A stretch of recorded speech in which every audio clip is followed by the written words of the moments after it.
दोस्तों, यह तो विधि का विधान है कि जब जब इस धरती पर पाप बढ़ेंगे तब तब भगवान विष्णु अपना अवतार लेंगे और आगे भी लेते रहेंगे।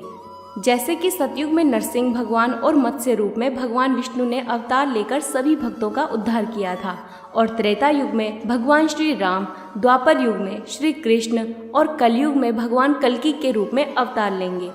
तो दोस्तों, विधि का विधान यह है कि जिस भी प्राणी ने इस धरती पर जन्म ले लिया उसे इस धरती को त्यागना ही पड़ता है, चाहे वह भगवान ही क्यों ना हो। तो आज हम आपको बताने वाले हैं कि जब त्रेता युग में भगवान श्री राम ने अवतार लिया था और जब द्वापर युग प्रारंभ होने वाला था तो श्री राम ने अपने प्राण कैसे त्यागे थे। तो वीडियो के अंत तक जरूर बने रहिए। दोस्तों, भगवान श्री राम ने धरती पर 10,000 वर्षों से भी अधिक समय तक राज किया था, और भगवान श्री राम ने अपने शासन काल में ऐसे ऐसे महान कार्य किए हैं जिन कार्यों से आज भी हिंदू समाज को गर्व महसूस होता है। दोस्तों, पद्म पुराण में भगवान श्री राम से जुड़ी हमें एक कथा देखने को मिलती है। एक दिन पृथ्वी पर यमराज भगवान श्री राम से मिलने आए और यमराज ने भगवान से कहा कि मुझे आपसे अकेले में बात करनी है, परंतु मेरी यह शर्त है कि जब तक हम दोनों की वार्तालाप पूरी नहीं होती तब तक उस कक्ष में कोई और प्रवेश नहीं कर सकता, और अगर किसी ने यह दुस्साहस किया तो आप स्वयं उसे मृत्यु दंड दे देंगे। तब भगवान श्री राम ने कहा कि ठीक है, और फिर लक्ष्मण से कहा कि तुम द्वारपाल बन जाओ और किसी को अंदर मत आने देना। तब श्री राम और यमराज की वार्तालाप होने लगी। यमराज भगवान श्री राम को यह बताने आए थे कि अब आपका पृथ्वी लोक छोड़ के विष्णु लोक में प्रस्थान करने का समय हो गया है।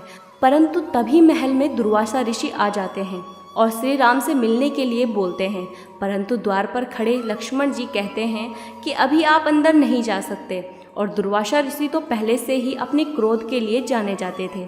लक्ष्मण को लगा कि कहीं मैंने इनकी आज्ञा का पालन नहीं किया तो ये हमारे साथ साथ अयोध्या को भी श्राप दे देंगे, जिसका खामियाजा पूरी अयोध्या नगरी को भुगतनी पड़ेगी। इसलिए क्यों ना मैं ही श्री राम की आज्ञा की अवहेलना करके खुद ही दंड भुगत लूँ। और लक्ष्मण कक्ष में प्रवेश करके श्री राम को बता देते हैं कि बाहर दुर्वासा ऋषि आपसे मिलने के लिए आए हैं। और जैसे ही श्री राम अपने भाई को कक्ष में देखते हैं तो असमंजस्य में पड़ जाते हैं कि अब मैं कैसे अपने भाई को मृत्युदंड दूं।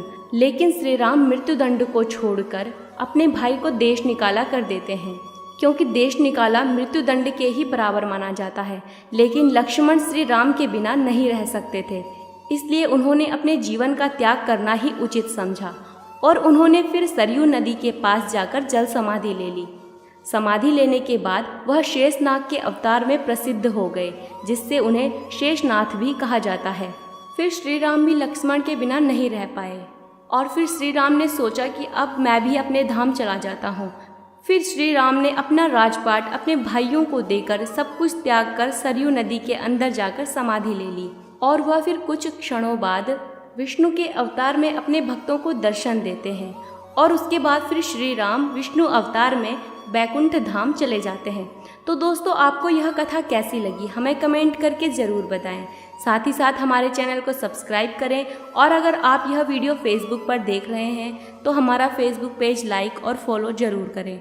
धन्यवाद।